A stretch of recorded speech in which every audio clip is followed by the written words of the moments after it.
La construcción del muro de Berlín supuso la materialización de una disputa ideológica mantenida entre los dos sistemas dominantes tras la Segunda Guerra, el occidental capitalista y el oriental comunista, liderados por Estados Unidos, el primero y por la URSS, el segundo, y que se prolongó hasta la caída del comunismo escenificada a su vez por la caída de este importante muro en el año 1989. Se trató de una auténtica guerra, aunque los dos principales contendientes nunca se tuvieron que ver las caras directamente, fue la denominada Guerra Fría. Con la Revolución Rusa de 1917 comenzó el deterioro en las relaciones entre Estados Unidos y el Imperio Británico con la URSS, pero paradójicamente la nueva situación mundial producida tras la Primera Guerra, y la aparición de los totalitarismos en Alemania, Italia y Japón les condujo a ser durante los años de la Segunda Guerra aliados. A pesar de esta colaboración temporal y pasado el susto inicial, las grandes diferencias se empiezan a hacer evidentes de nuevo en febrero de 1945 durante la Conferencia de Yalta. Este enfrentamiento tuvo lugar a todos los niveles: político, ideológico, económico, tecnológico, militar, deportivo, informativo, en el campo de las artes, etc. Disputa que alcanzaba cualquier acción o iniciativa tomada por el enemigo, PE, durante la carrera por controlar el espacio y llegar a Luna. Esta rivalidad llegó hasta tal extremo que cuando Stanley Kubrick estrenó su película 2001, Una Odisea en el espacio, en 1968, las autoridades de la URSS se apresuraron a encargar a su mejor director de la época, Andrei Tarkovsky, que contrarrestase este éxito cinematográfico con otra película sobre el mismo tema, por lo que en 1972 se estrenó la obra maestra del director ruso Soularis. En otra ocasión, las autoridades de Berlín Occidental, viendo que el plan urbanístico que se estaba desarrollando en la parte de Berlín Oriental estaba siendo alabado y ensalzado por sus ciudadanos y el resto del mundo, se decidieron a realizar un concurso internacional de arquitectura llamado Interbau y puesto en práctica en el barrio de Ansaviertel durante los años 1957 a 1961, en el que participaron los principales arquitectos de la época como Alvar Aalto, Egon Eyermann, Walter Gropius, Oscar Niemeyer, etc. En febrero de 1946 el primer ministro británico Winston Churchill pronunció su famoso discurso sobre el telón de acero en una universidad de Missouri. Desde Stettin, en el Báltico, a Trieste, en el Adriático, ha caído sobre el continente, Europa, una cortina de hierro. Winston Churchill. Aunque el término es autoría de Joseph Goebbels, quien el 25 de febrero de 1945 dijo: si los alemanes bajan sus armas, los soviéticos, de acuerdo con el arreglo al que han llegado Roosevelt, Churchill y Stalin, ocuparán todo el este y el sudeste de Europa, así como gran parte del Reich. Una cortina de acero, Ein Eiserner Vorhang, caerá sobre este enorme territorio controlado por la Unión Soviética, detrás de la cual las naciones serán degolladas. La prensa judía en Londres y Nueva York seguirá aplaudiendo probablemente. Joseph Goebbels.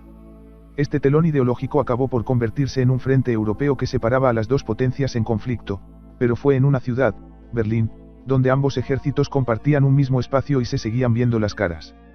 Berlín se había convertido en un campo de pruebas y en un escaparate donde mostrar los logros conseguidos en todos los campos por los dos sistemas político-económicos de la época. Los dirigentes de la URSS querían mostrar en Berlín Este los beneficios y logros de su modelo económico planificado y centralizado, el cual proveería de vivienda y pleno empleo a toda la sociedad. Estados Unidos tratará de demostrar las bonanzas del capitalismo y el mercado libre en el Berlín Occidental. Las relaciones se enfrían. Raasalin y Rueda Berlín, año cero en el año 1946, en una ciudad todavía en ruinas tras los graves bombardeos sufridos durante la guerra. Esta película es un documento gráfico excelente para ver las extremadamente difíciles condiciones de vida en una ciudad en ruinas, sin apenas alimentos o fuentes de energía para salvaguardarse de las condiciones del duro invierno, y donde mucha gente murió de hambre y frío. En ella se nos muestra la vida de una familia, de entre otras miles, que debía ocultar a un hermano excombatiente de la Wehrmacht perseguido por las tropas aliadas, un padre enfermo, una hermana que recurre a la prostitución, y un niño pequeño el cual había sido educado en la ideología nazi y que veía caer el mundo que le había sido contado en la escuela. Este año de 1946 efectivamente supone el año cero para la nueva Europa.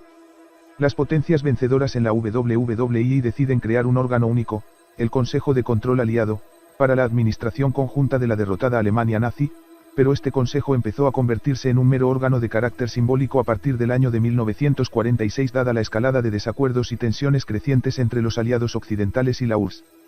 En la conferencia de Teherán de 1943, ya surgieron serias diferencias entre los dos bloques en lo que sería el reparto de Alemania y las zonas de influencia para la postguerra. Los aliados occidentales habían puesto serios reparos a que Polonia se extendiese hasta la línea Oder-Neisse.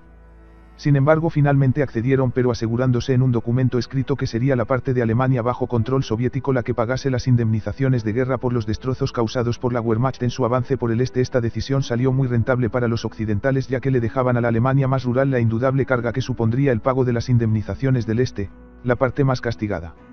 Mientras que la zona más industrializada del Reich, incluso de Berlín, había quedado en manos occidentales, aunque también esta parte de Alemania tendría cargas por indemnizaciones de guerra que afrontar. La lucha por Berlín comenzó de nuevo, pero esta vez en los despachos. Las potencias occidentales no querían desprenderse de la parte de la capital en su poder.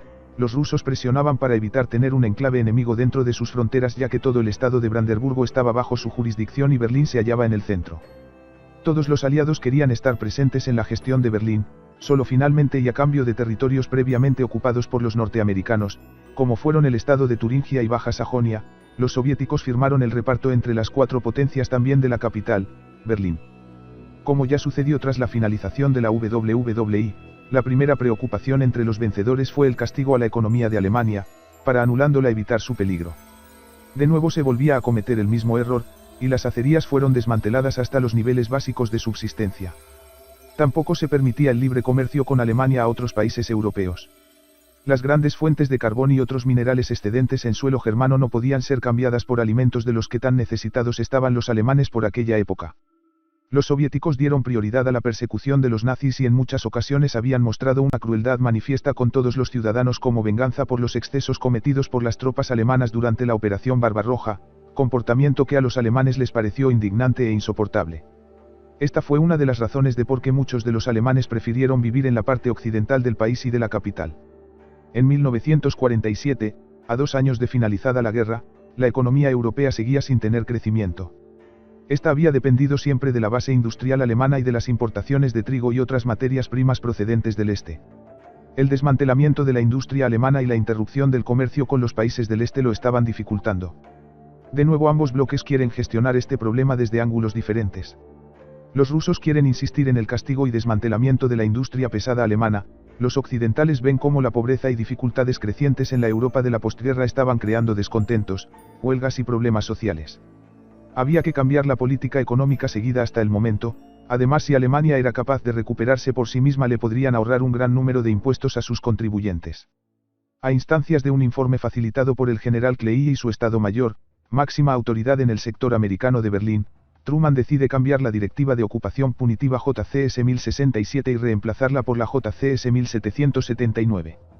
La norma JCS 1067 ordenaba a las fuerzas estadounidenses de ocupación que no llevasen a cabo ninguna medida para la rehabilitación económica de Alemania, y fue reemplazada por la JCS 1779 que, en su lugar, establecía que una ordenada y próspera Europa requiere la contribución económica de una estable y productiva Alemania.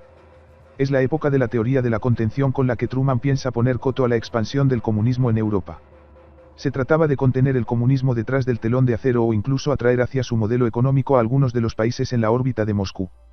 Pero esta contención no solo debía limitarse al terreno de lo militar, había también que aliviar la precaria situación económica existente, y con este propósito nace el Plan Marshall, ayudas económicas que cortasen el paso al avance de los partidos comunistas entre la población castigada, como estaba sucediendo en Francia, Italia, o la propia Alemania. El 12 de julio de 1947 se celebra la cumbre donde fueron invitados todos los países europeos, excepto España. La Unión Soviética y los estados de la Europa del Este también fueron teóricamente invitados, aunque las condiciones que se les exigió, principalmente la de que cualquier país que se sumase al plan debería someter su situación económica interna al control de organismos o personas independientes, les dejaba fuera, ya que se pedía un control con el que los soviéticos no estarían de acuerdo. Aunque Polonia y Checoslovaquia se interesaron por el mismo, Moscú recomendó a los checoslovacos y a los polacos no asistir. El resto de los países orientales rehusaron inmediatamente la oferta. Incluso Finlandia lo hizo, con la intención de evitar cualquier conflicto con la URSS. La alternativa soviética al Plan Marshall para contrarrestar la situación creada fue el Plan Molotov y, más tarde, el Comecon. Stalin también se mostró muy crítico con el Plan Marshall porque temía que dichas ayudas provocaran un rearme de Alemania, su máxima preocupación. Los efectos se dejaron notar pronto. La economía alemana occidental, reanimada en parte por las inversiones del Plan Marshall, estaba distanciándose rápidamente sobre la deprimida zona oriental, que debía pagar la pesada carga de la reconstrucción de los países eslavos, y estaba sirviendo de motor al resto de los países europeos. También Estados Unidos durante este periodo congeló las indemnizaciones de guerra a la parte de Alemania gestionada por los aliados occidentales. El 21 de junio de 1948, se dio una nueva vuelta de tuerca en las ya distantes relaciones este-oeste. Los occidentales, en su intento de regular la economía de la Alemania de la postguerra y de acabar con el dinero negro o el uso de otras mercancías como los cigarrillos en las transacciones comerciales, introducen una nueva moneda, es el marco alemán o Deutsche Mark, que sustituiría al viejo Reichsmark. El cambio se hizo marco a marco para el dinero regulado o depositado en el banco y de 10, uno si se trataba de cambiar moneda negra. En un principio el marco alemán no se introdujo en Berlín Occidental para no aumentar las tensiones, pero debido a que el Reichsmark seguía siendo la moneda de curso legal en la zona soviética de ocupación, la antigua moneda excedente en el mercado negro occidental pasaba en masa hacia el este, lo que provocó una gran inflación. Los soviéticos se vieron obligados a tomar medidas urgentes y tuvieron que marcar los billetes de curso legal para que los dueños pudiesen probar su origen, permitiéndose un máximo de 70 Reichsmark por persona. Para julio de 1948 se imprimió una nueva serie de marcos en la Alemania del Este, el Mark der DDR. Esto supuso la primera barrera real entre ambas zonas de ocupación desde el final de la guerra y además los oportunistas sacaban provecho de la situación ya que las distintas realidades económicas de ambas partes hacían que el cambio estuviese 5-1 a favor del marco occidental. Las autoridades del Este, para proteger su sistema financiero, prohibieron la entrada o salida de dinero, y las penas por violación a esta prohibición fueron desde la incautación de la moneda al encarcelamiento. Como represalia a este cambio monetario, el 24 de junio de 1948, los soviéticos cortaron todas las comunicaciones por carretera, tren y canales fluviales entre las zonas occidentales y Berlín Occidental, comenzando el conocido como bloqueo de Berlín. Como respuesta, Estados Unidos también distribuyó la nueva moneda en Berlín Occidental. Stalin quería acabar de forma tajante con los problemas que le creaba tener Berlín Oeste dentro de su zona de ocupación y pensó que cortando los suministros, incluida la corriente eléctrica, no les quedaría más remedio a los berlineses occidentales que rendirse, consintiendo en formar parte de la zona comunista de Alemania y cerrando de esta manera una de sus principales preocupaciones de la postguerra. Pero en Estados Unidos daban más importancia al mantenimiento del Berlín Occidental de lo que se esperaba Stalin. La comprometida situación se logró salvar gracias al mayor esfuerzo humanitario realizado hasta la fecha, fue el conocido como puente aéreo sobre Berlín. Más de 900 vuelos diarios capaces de transportar 9.000 toneladas por jornada y que llevaban casi de todo lo necesario, incluidos regalos navideños, coches y caramelos para los niños que se arrojaban de forma propagandística en pequeños paracaídas. El puente aéreo se mantuvo durante más de un año. Los soviéticos se dieron cuenta que Berlín no sucumbiría por hambre y que las duras condiciones que habían creado en la población les estaba restando popularidad entre los habitantes de Berlín Este y que además había servido para concienciar claramente a los habitantes occidentales en contra de la Unión Soviética, lo que les estaba llevando a agruparse. El 12 de mayo de 1949 se levantaba el bloqueo. Pocos días después, el 23 de mayo de 1949, se decretó oficialmente la fundación de la República Federal de Alemania, que comprendía a todas las zonas ocupadas por las potencias occidentales, incluyendo Berlín Occidental, y como respuesta, al cabo de unos meses, el 7 de octubre de ese mismo año, los 5 estados ocupados por las tropas soviéticas se constituían en la República Democrática Alemana, conocida en alemán como DDR, Deutsche Demokratische Republik. La República Federal de Alemania se negó a reconocer a la RDA. El año de 1952 supuso un punto de inflexión, más tarde escenificado por la construcción del muro físico. El rechazo de la nota Stalin por los aliados occidentales, mediante la que volvía a proponer una Alemania sin la presencia de las potencias ocupantes y que permaneciese fuera del contexto de la Guerra Fría, le llevan al abandono de las posturas diplomáticas y a radicalizar su postura. A partir de este momento, el Partido Comunista intensificó la nacionalización de empresas y la colectivización de la agricultura. Hasta ese momento se había mantenido a la RDA en un régimen diferente al del resto de los países socialistas dependientes de la URSS. De hecho, en el acto constituyente de la RDA, la Constitución de 1949, no se definía al Estado como socialista, e instituía el multipartidismo y la propiedad privada. Las fronteras apenas delimitadas con tiza en el suelo se empezaron a proteger con vallas y vigilantes, se creó una zona de 5 km en la cual solo se podía acceder mediante un permiso especial para residentes, por lo que en adelante las dos Alemanias caminarían en direcciones opuestas aunque siguiesen atadas por la espalda. En 1953 muere Stalin y es sucedido en el poder por Nikita Khrushchev, que lanza un nuevo ultimátum para recuperar Berlín Oeste. Considero que Berlín es como los testículos de Occidente. Cuando quiero que Occidente grite, estrujo Berlín, Nikita Khrushchev. El 17 de junio de 1953 hubo grandes manifestaciones en Berlín Oriental, que se extendieron posteriormente al resto del país, en contra del aumento de las cuotas de producción y las medidas políticas adoptadas por el SED, partido gobernante tras la absorción del Partido Socialdemócrata por el Partido Comunista. Las protestas fueron sofocadas por las divisiones del Ejército Rojo que permanecían en territorio alemán, provocando decenas de víctimas. También se demostró a posteriori que agentes de la CIA disfrazados de obreros se habían infiltrado en estas manifestaciones. Ese mismo año una de las principales avenidas de Berlín Occidental pasó a llamarse en homenaje a este levantamiento Straße des 17. Juni. Las medidas de presión adoptadas hasta el momento por los soviéticos no daban los resultados esperados, y de nuevo lo intentan por la vía diplomática a través de su primer ministro, Lavrenti Beria, querían una Alemania neutral y única. Pero Estados Unidos tenía otros planes y seguía entrenando y armando a un nuevo ejército alemán y para asegurar su fidelidad en 1955 se admite a la RFA como miembro de la OTAN. Ya desde 1957 la economía planificada de la RDA empezaba a dar resultados. Su nivel económico era superior al de muchos países europeos, destacando especialmente en la producción de energía eléctrica, acero, maquinaria industrial, y en el sector químico. Se trataba de una sociedad en que las diferencias sociales eran apenas apreciables en gran parte debido a la escasez de bienes de consumo que existía en el país. Sin embargo, el precio de los productos de primera necesidad y el de la vivienda estaba al alcance de todos. El alquiler mensual de la vivienda no superaba el 10% del salario medio. Pero algunos sí se destacaban del resto, eran los dirigentes del partido y otros cuyas profesiones les permitían salir del país y adquirir productos provenientes de Occidente y se reservaban las mejores zonas residenciales y viviendas. El problema principal en la RDA eran los bienes de consumo, una parte de la producción considerada secundaria para los intereses del Estado. Dada la escasez de divisas, los electrodomésticos y otros bienes que podían ser exportados, solían ser muy caros en comparación con el poder adquisitivo de la gente. Por ejemplo, un aparato de radio se vendía por 700 marcos cuando el precio mensual por el alquiler de vivienda era de 70. Para adquirir el coche del pueblo, el popular Trabant, los interesados debían inscribirse en una lista y esperar hasta 15 años. Para mediados de los años 60 este modelo se había quedado ya desfasado y los ingenieros se disponían a incorporar mejoras, pero estas no fueron autorizadas por el partido. Pero pese a estos logros, Berlín Oeste seguía siendo una herida abierta para la economía planificada y de lento crecimiento de la RDA y que no podía alcanzar los logros productivos de su vecino, en el que se llegó a conocer como el milagro alemán, en especial a lo que a bienes de consumo se refiere. Esto le suponía principalmente a la RDA una pérdida de sus ciudadanos más jóvenes y mejor preparados, habiéndose intensificado este fenómeno durante la década de los 50. De este modo los alemanes occidentales, paradójicamente, se beneficiaban del apoyo de la Alemania del Este a la educación, pues su población mejor preparada acababa inmigrando a la zona occidental. Muchos berlineses del Este trabajaban y estudiaban en el Oeste, y se aprovechaban de las condiciones favorables de precios y vivienda de Berlín Este, eran los llamados Grenzgänger.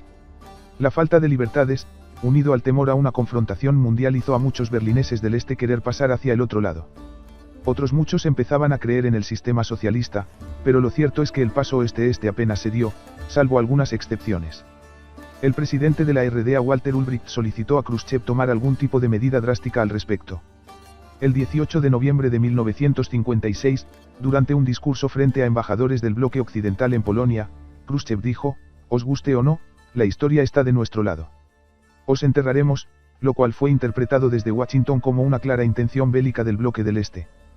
Pese a tener un carácter impulsivo y fuerte, Khrushchev rechazaba la visión de Stalin de una guerra inevitable. Creía en la victoria final del comunismo sobre el capitalismo, pero no contemplaba la guerra directa, sino que se trataría de un proceso a través de un desarrollo histórico. En noviembre de 1958, el dirigente soviético se decide a solucionar definitivamente la cuestión berlinesa a instancias de los desesperados planteamientos procedentes del gobierno de Ulbricht y trató de desmilitarizar la ciudad de Berlín y cambiar el pacto cuatripartito de ocupación que regía hasta el momento. Berlín debía quedar incorporado a la Alemania del Este o bien ser internacionalizado bajo la responsabilidad de las Naciones Unidas y con policía y poderes independientes de las potencias vencedoras en la WWII.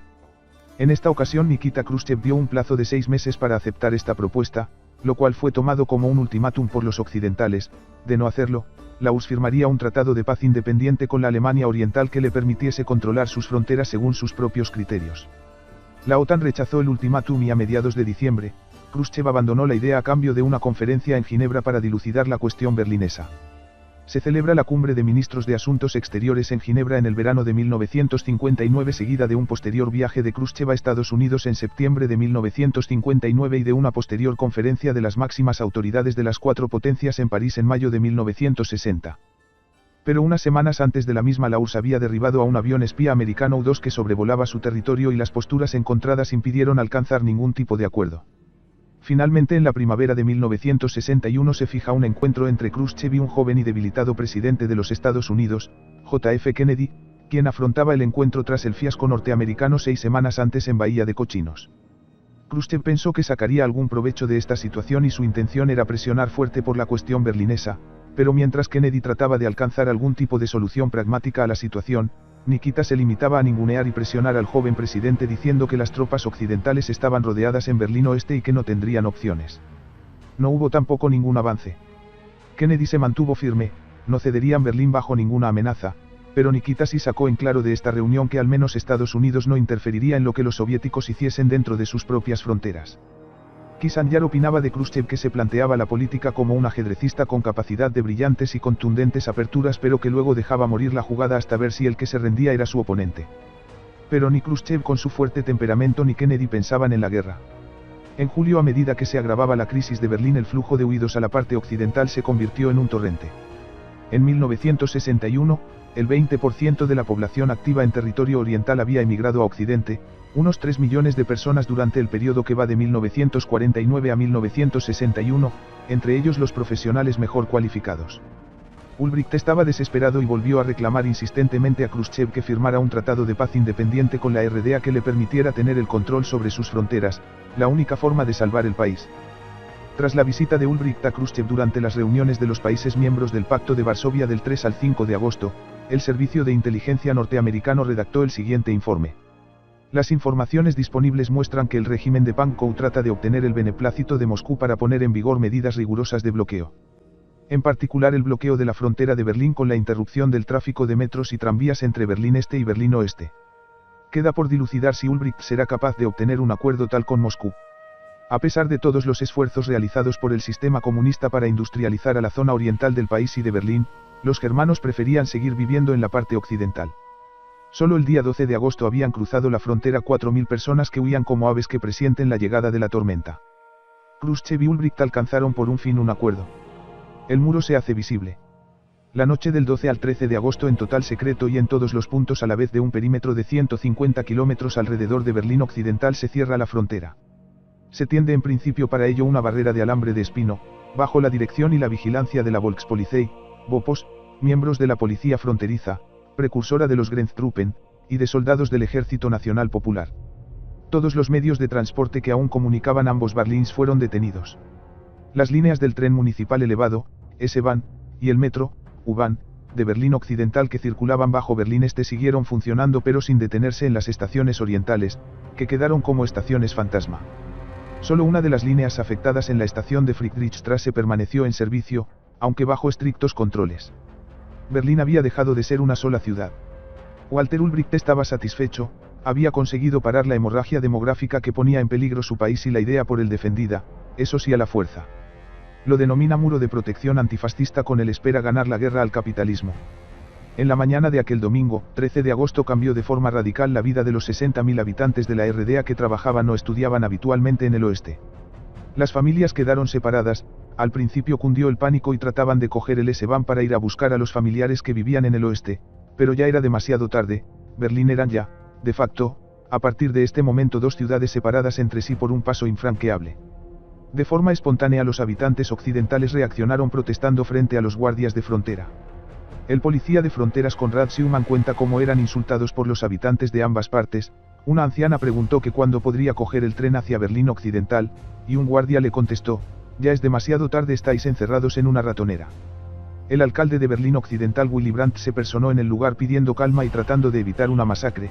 Los aliados no reaccionaban, en realidad no se habían infringido sus derechos de momento. Los norteamericanos se limitaron a enviar un fuerte convoy armado que debía cruzar territorio del este desde la RFA hasta Berlín Occidental.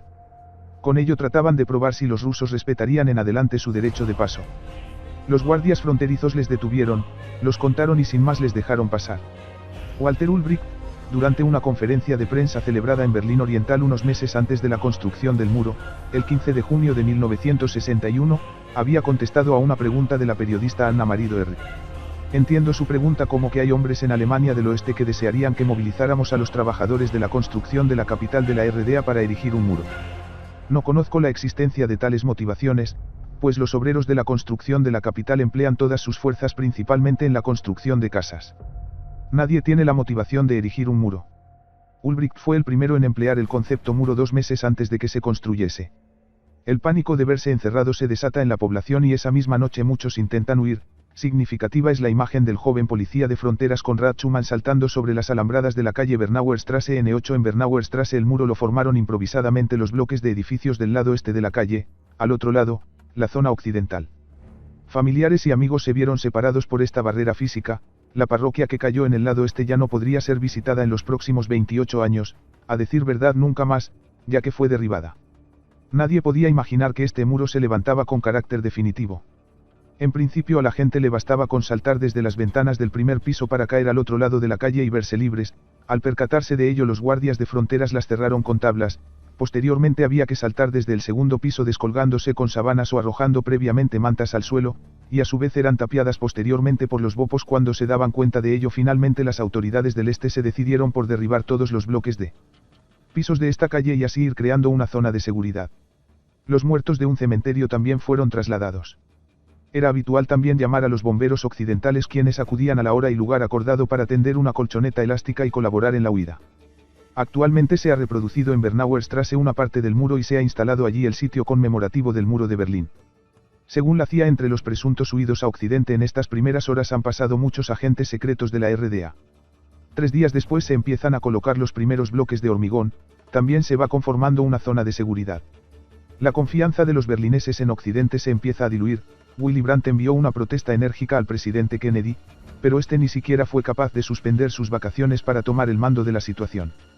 La reacción de Occidente se hace esperar. Ese día 13 de agosto por la mañana se habían acercado unos blindados norteamericanos con orden de derribar aquel muro, pero una llamada de Kennedy lo había impedido. En los papeles desclasificados del Ejército Rojo se contemplaba la posibilidad de echarse atrás en los planes si los occidentales hubiesen tratado de romper el muro. Pero bien es cierto que el alambre de espinos se está estableciendo con sumo cuidado de no invadir la zona occidental y evitar de esta manera cualquier incidente. Así se hizo.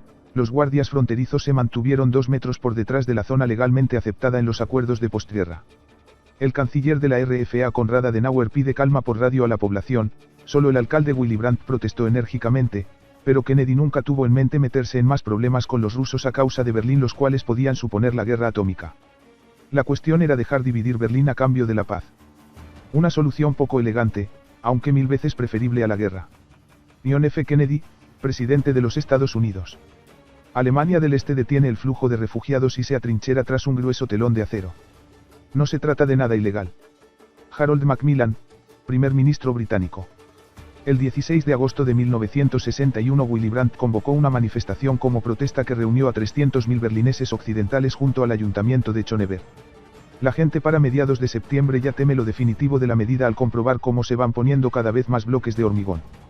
Hasta septiembre de 1961 desertaron 85 hombres de las fuerzas de vigilancia, Grenztruppen, además de 400 civiles en 216 escapadas. El 17 de agosto de 1962 Peter Frechter intentó cruzar el muro junto a su compañero Helmut Kulbeck, el cual sí consiguió llegar al otro lado. Frechter fue tiroteado.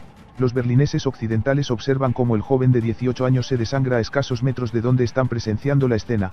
Al principio pedía ayuda pero sus gritos se fueron apagando, los bopos impiden que se le ayude y muere. Los berlineses occidentales están indignados ante la pasividad mostrada por los norteamericanos en esta crisis. En octubre de 1961 un incidente en el Checkpoint Charlie estuvo a punto de ser la chispa que encendiese la guerra cuando un diplomático norteamericano fue detenido en el control cuando se disponía a asistir a una representación de teatro en el este. El guardia de la RDA alegó que no había relaciones diplomáticas entre ambos países, pese a que por los acuerdos de postguerra el personal del gobierno americano podía transitar libremente por todo Berlín. La situación se vuelve tensa cuando el general Clay decide enviar tanques al lugar para asegurar su derecho de paso. A su vez la RDA envía tanques al Checkpoint Charlie. Durante 16 horas se mantiene la tensión. Los norteamericanos no tenían orden para abrir fuego, no así los tanques rusos quienes debían disparar si los tanques estadounidenses trataban de cruzar la línea. Finalmente Kennedy interviene. Khrushchev le dice a Ulbricht que se deje de tonterías. Ulbricht siempre jugó fuerte desde su posición de país débil, Pero a partir de ahora los aliados no podrán pasar al lado este sin pasar los controles oportunos, a cambio la URSS debía retirar sus tanques de Berlín.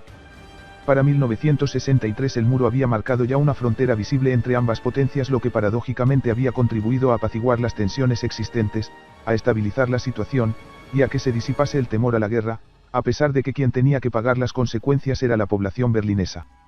El régimen de la RDA se había tranquilizado al ver cómo había conseguido estabilizar a su población activa dentro de sus fronteras, especialmente la de técnicos cualificados. Lo que le estaba permitiendo reconstruir el país lentamente. Anteriormente un capataz no sabía con cuántos trabajadores podría contar al día. Por su parte, Khrushchev había logrado dar satisfacción a los alemanes orientales sin poner en peligro la paz mundial. Para las potencias occidentales el muro fue una victoria ideológica por la que podían mostrar al mundo el fracaso y los males que encerraba el sistema comunista. Pero Berlín para estas fechas había dejado de estar en el centro de la prensa mundial. Aprovechando esta nueva situación, Kennedy acudió a la ciudad el 23 de junio de 1963 tratando de sacar algún partido propagandístico. Kennedy solo había dado apoyo moral a la RFA, pero sin llegar a contemplar comprometer el equilibrio entre los bloques. Para él Berlín era tan solo una oportunidad de lanzar discursos en contra del régimen comunista de la RDA y su sistema político, y así lo hizo en junio de 1963 donde pronunció su famoso discurso público criticando el comunismo desde el ayuntamiento de Schöneberg, y donde pudo denunciar la construcción del muro, ante el 83% de la población de Berlín, la cual le vitoreó al final de su discurso emocionada emoticono cara triste: la libertad supone muchas dificultades y la democracia no es perfecta, pero jamás nos vimos obligados a erigir un muro para confinar a nuestro pueblo. La libertad es indivisible y cuando un hombre es esclavizado, ¿quién está libre? Cuando todos sean libres, podrán mirar a ese día, cuando esta ciudad esté reunida y este país y este gran continente de Europa esté en paz y esperanza. Cuando ese día finalmente llegue, la gente del Berlín occidental podrá tener una moderada satisfacción en el hecho de que ellos estuvieron en la línea del frente durante casi 2 décadas. Todos los hombres libres, donde quiera que ellos vivan, son ciudadanos de Berlín. Y por lo tanto, como hombre libre, con orgullo digo estas palabras: Ich bin ein Berliner, soy Berlins. Tras un acuerdo de 1963 la RDA permitió que más de 100.000 berlineses del oeste visitara a sus parientes del otro lado durante las fiestas navideñas. La vida continua.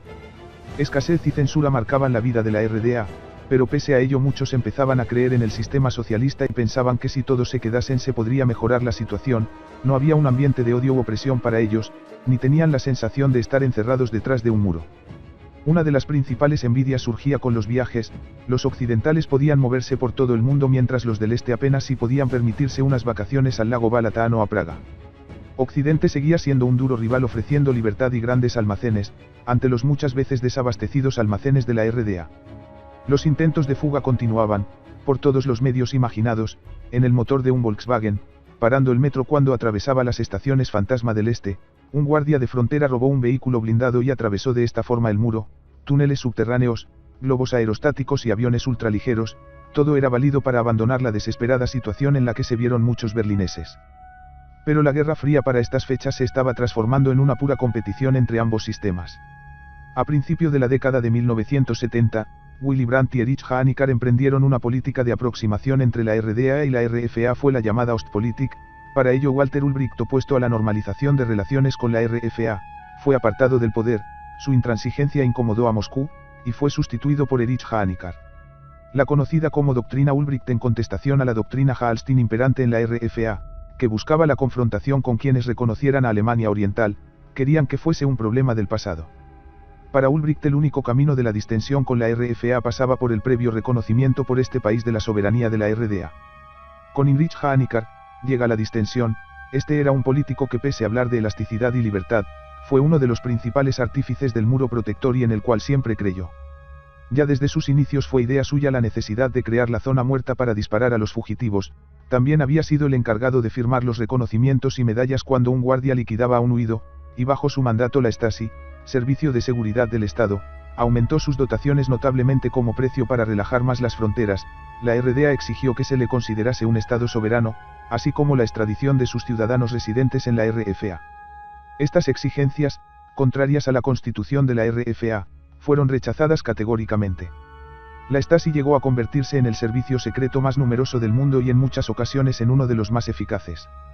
Honecker pretendía evitar que la gente muriera en el muro, con la mala prensa que esto acarreaba, tratando de desbaratar de antemano las fugas, por lo que infiltraba espías entre los que pretendían huir y en cada intento de fuga se elaboraba un informe secreto, pero construir y custodiar el muro se llevaba una gran parte del PIB de la RDA. Para los años 80 mantener el muro suponían 1000.000.000 de marcos anuales, unos 511 millones de euros, una situación difícilmente soportable para una economía como la de la RDA. Honecker ofrecía elasticidad en su política a cambio de reconocimiento internacional a su país y en sus conferencias hablaba de que en la RDA había lugar para todos y libertad religiosa y política, pero lo cierto era que las cárceles de la Stasi estaban llenas de disidentes políticos. Fue también idea suya ofrecer libertad para los mismos a cambio de divisas de la RFA, y esta accede a pagar 34.000 euros por cada disidente. En total 35.000 disidentes se pusieron en libertad a cambio de divisas de las que tan necesitada estaba la RDA. Además recibió grandes préstamos a cambio de retirar las armas automáticas que llenaban el muro. Antes de la caída del muro existía el llamado Proyecto Muro 2000, el cual pretendía incorporar medios informáticos, con sensores de vibración, infrarrojos y láser, los cuales activarían las alarmas cuando se detectase a un fugado y mediante cámaras y focos se le arrojaría un aerosol químico paralizante. De esta forma se pensaban abaratar costes humanos, ya que para la fecha 50.000 personas trabajaban en la vigilancia del muro. El muro se desvanece a la misma velocidad en que fue construido. En 1985 llega al Kremlin Mikhail Gorbachov y con él su programa de reformas. En 1987 Reagan visita Berlín y ante el muro en la puerta de Brandenburgo dice: Sr. Gorbachov, derribe y este muro. Visita de Gorbachov a Berlín Este para asistir al 40º aniversario de la RDA. La noche del sábado, 6 de octubre de 1989, una imponente manifestación con antorchas recorrió las grandes avenidas del sector oriental de Berlín. Pretendía ser una aparente demostración de fuerza del régimen, pero los protagonistas de la noche no fueron las camisas viejas que habían derrotado al nazismo, los veteranos militantes del SED, sino jóvenes comunistas que, por millares, desfilaron con un entusiasmo que superaba cualquier consigna propagandística, que gritaban: Gorbi, ayúdanos. Gorbachov, a pocos metros de Honecker, le veía fuera de sitio cantando himnos comunistas alemanes durante todo el desfile, ajeno a lo que realmente estaba sucediendo. Más tarde Gorbachov declararía: la historia castiga a quien llega tarde.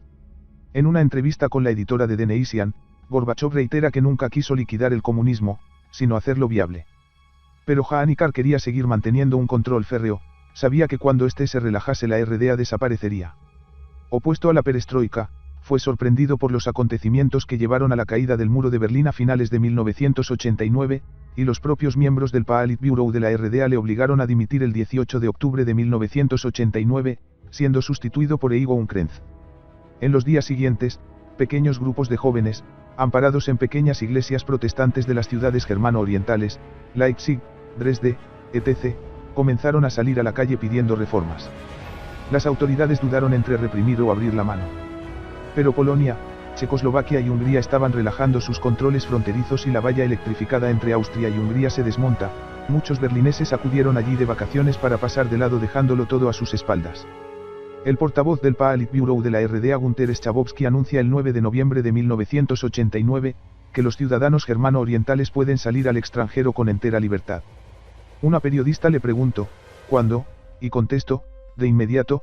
Fue un error de interpretación de una decisión administrativa y todo se precipitó. La gente acudió en masa a los pasos fronterizos.